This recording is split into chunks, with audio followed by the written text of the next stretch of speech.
औज़ुबिल्लाहि मिनश्शैतानिर्रजीम बिस्मिल्लाहिर्रहमानिर्रहीम। प्रोग्राम दायरा कानून के साथ आपका होस्ट सेठ इफ्तिखार अली तैयब एडवोकेट हाज़िर है।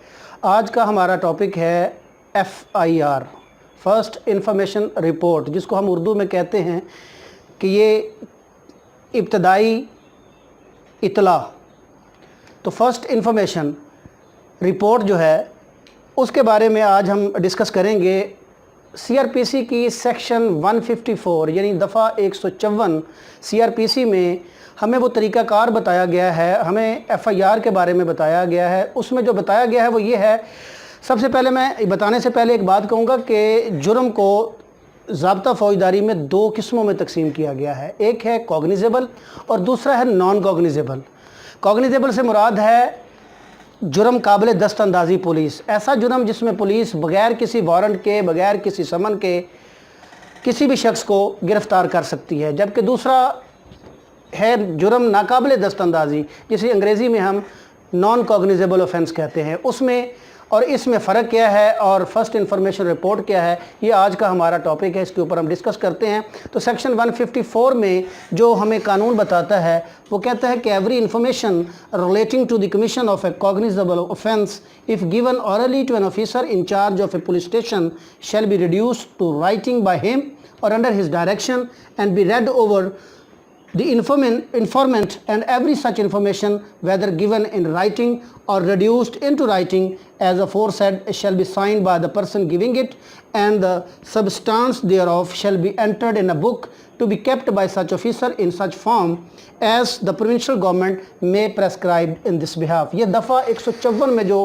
चंद बातें डिस्कस की गई हैं कि कोई भी इंफॉर्मेशन, कोई भी इतला जब SHO के पास यानी स्टेशन हाउस ऑफिसर के पास कोई भी इतला आती है, चाहे वो ज़बानी हो या चाहे वो तहरीरी सूरत में हो, तहरीरी होगी तो तब भी, और अगर वो ज़बानी है तो ऐसी सूरत में एक प्रोसीजर बताया गया है कि SHO या ड्यूटी पे जो ऑफिसर मौजूद है, जो स्टेशन हाउस ऑफिसर है, he is duty bound to reduced in to writing, कि वो उसको तहरीर में लाएगा, उसको पढ़ कर सुनाएगा। और पढ़ कर सुनाने, किसको पढ़ कर सुनाएगा? जो वो इंफॉर्मेशन दे रहा है उसको पढ़ कर सुनाएगा। और उसके बाद तहरीर में ज़ब्त तहरीर लाने के बाद उसके ऊपर वो उसका अंगूठा या उसके सिग्नेचर जो है वो सब्त करेगा। और देन अगर वो तहरीर है या वो रिड्यूस किया हुआ बयान है, राइटिंग में रिड्यूस किया हुआ बयान है जो तहरीरी तौर पर उसने ख़ुद लिखा है इंफॉर्मेशन देने वाले की ज़बानी, तो उसको या उसकी एप्लीकेशन को वो एक ख़ास रजिस्टर में, जिसको हम FIR वाला रजिस्टर कहते हैं, उसमें वो दर्ज करने का पाबंद है। और उसको जब दर्ज करेगा, और वो रजिस्टर कहाँ से आएगा, ये सेक्शन 154 कहती है कि वो प्रोविंशियल गवर्नमेंट जो है वो उसके बारे में असूल व ज़वाबित तय करेगी। तो बात बड़ी क्लियर हुई कि जब भी कोई दफ़ा 154 ये कहती है कि जब भी कोई इन्फॉर्मेशन जो कॉग्निजेबल ऑफेंस की बाबत होगी, यानी जुर्म काबिल दस्तअंदाज़ी पुलिस की बाबत कोई भी इंफॉर्मेशन SHO को मिलेगी, तो वो ड्यूटी बाउंड है कि उसको ज़ब्त तहरीर में लाएगा और लाने के बाद उसको एक रजिस्टर में दर्ज करेगा। ये है FIR। बदकिस्मती से हमारी सोसाइटी में एक कॉन्सेप्ट बन चुका है कि FIR दर्ज करवाना बहुत बड़ा मसला है। कोई मसला नहीं है। कानून में SHO is duty bound to register the FIR if cognizable offence is made out according to the contents of the application or information of petitioner complainant। तो ये है कॉग्निजेबल ऑफेंस। और ऐसे जुराइम जो कॉग्निजेबल नहीं हैं, जो जुर्म काबिल दस्तअंदाज़ी पुलिस नहीं हैं, तो उनके लिए प्रोसीजर ले डाउन किया गया है सेक्शन 155 ऑफ CRPC में। उसमें भी यही तरीक़ाकार है कि वो एप्लीकेशन देगा या ऑरली कुछ स्टेटमेंट देगा, SHO को इन्फॉर्मेशन देगा, और जब वो इन्फॉर्मेशन देगा और जुर्म काबिल दस्तअंदाज़ी पुलिस नहीं है तो देन उसको वो एक बुक में तहरीर करने का पाबंद होगा, लेकिन उसके ऊपर वो किसी कोई एक्शन लेने से पहले मुतलका कोर्ट से रजू करेगा। कोर्ट से रजू करेगा, कोर्ट उसको समन जारी करेगी, कोर्ट उसको वारंट जारी करेगी, एंड देन वो जाके उस मुलज़म को पकड़ भी सकता है, देन वो इन्वेस्टिगेशन भी कर सकता है। ये है डिफरेंस जुर्म काबिल दस्तअंदाज़ी पुलिस में और जुर्म नाकाबिल दस्तअंदाज़ी पुलिस में। लेकिन जब FIR की बात करेंगे तो वो खालिस्तन जुर्म काबिल दस्तअंदाज़ी पुलिस की हद तक ही बात करेंगे। अब उसके बाद FIR जब दर्ज हो जाती है तो हमारे कॉन्सेप्ट है कि जी मुकदमा दर्ज हो गया, तो अब क्या होगा? क्या FIR दर्ज करने से किसी को इंसाफ मिल जाएगा?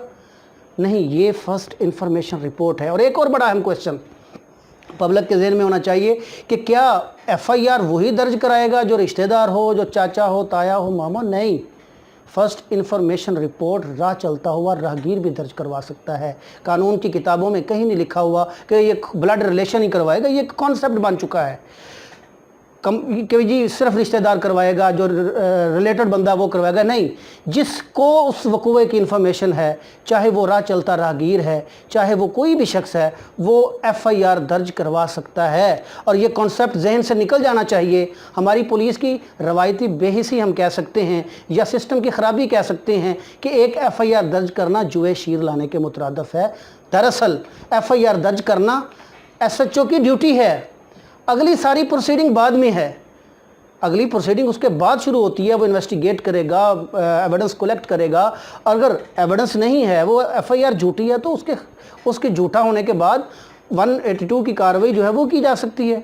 सच्ची है FIR तो उसके ऊपर एविडेंस आ जाती है। तो अब FIR दर्ज होने के बाद क्या प्रोसीजर है, किस तरफ जाना होगा, तो उसमें क्या क्या करना होगा, उसके लिए मैं थोड़ा सा अर्ज़ कर दूं कि FIR दर्ज होने के बाद तफ्तीश की जाती है, एविडेंस कलेक्ट की जाती है, और अगर इनक्रिमिनेटिंग मटीरियल सफ़ा मिसल पे अवेलेबल नहीं होता, यानी कोई ऐसा मटीरियल जो उसको सच्चा साबित कर सके, उस इल्ज़ाम को सच साबित कर सके, कोई ऐसा मटीरियल अवेलेबल नहीं हो पाता, तो वो FIR खारिज कर दी जाती है, जिसको हम इखराज रिपोर्ट कहते हैं। वो FIR तफ्तीश के बाद खारिज भी की जा सकती है। लेकिन अगर incriminating material is available on the record, तो देन प्रोसीड किया जाएगा, एविडेंस कलेक्ट की जाएगी, मुल्ज़मान को गिरफ़्तार किया जाएगा, शहादतें इकट्ठी की जाएंगी, और फिर 173 के तहत एक रिपोर्ट तैयार की जाएगी, जिसको हम चालानी रिपोर्ट भी कहते हैं, जिसको हम चालान भी कहते हैं।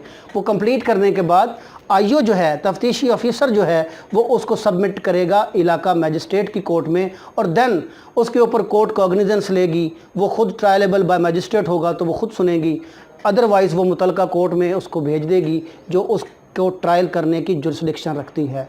और इसके अलावा ड्यूरिंग इन्वेस्टिगेशन हाई कोर्ट के पास 561 CRPC के तहत इख्तियार है कि हाई कोर्ट इस FIR को, अगर वो झूठी है, अगर वो मेला फाइडी पे मबनी है, अगर वो जस्ट हरासा और ब्लैकमेल करने के लिए दी गई है, और वो क्राइटेरिए और पैरामीटर के अंदर आती है, तो फिर हाई कोर्ट जो है उसको 560A में अपनी पावर्स को इस्तेमाल करते हुए क्वैश भी कर सकती है। तो आज का हमारा टॉपिक था कि FIR क्या है, FIR कौन दर्ज करवा सकता है।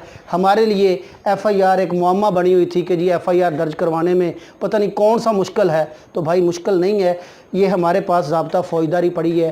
ज़ाब्ता फ़ौजदारी की सेक्शन 154 और 155 को जब हम मिला के पढ़ेंगे तो कोई भी अक्रस होगा, कोई भी मसला होगा, आपके जहन में होना चाहिए कि क्या ये जुर्म काबिल दस्तअंदाज़ी पुलिस है या नहीं है। अगर है तो देन 154 के तहत SHO is duty bound to register the FIR, और अगर ये 155 में फाल करता है तो देन भी वो बाउंड है उसको रजिस्टर करने का, रपट दर्ज करने का, रिकॉर्ड में लाने का, और देन वो मैजिस्ट्रेट से, इलाका मैजिस्ट्रेट से, मुतलका मैजिस्ट्रेट से वो परमिशन लेगा, समन और वारंट लेगा, और मुल्ज़मान को अरेस्ट भी करेगा, इन्वेस्टिगेशन भी करेगा, चालान भी कंप्लीट करेगा, और कोर्ट में सेंड भी करेगा।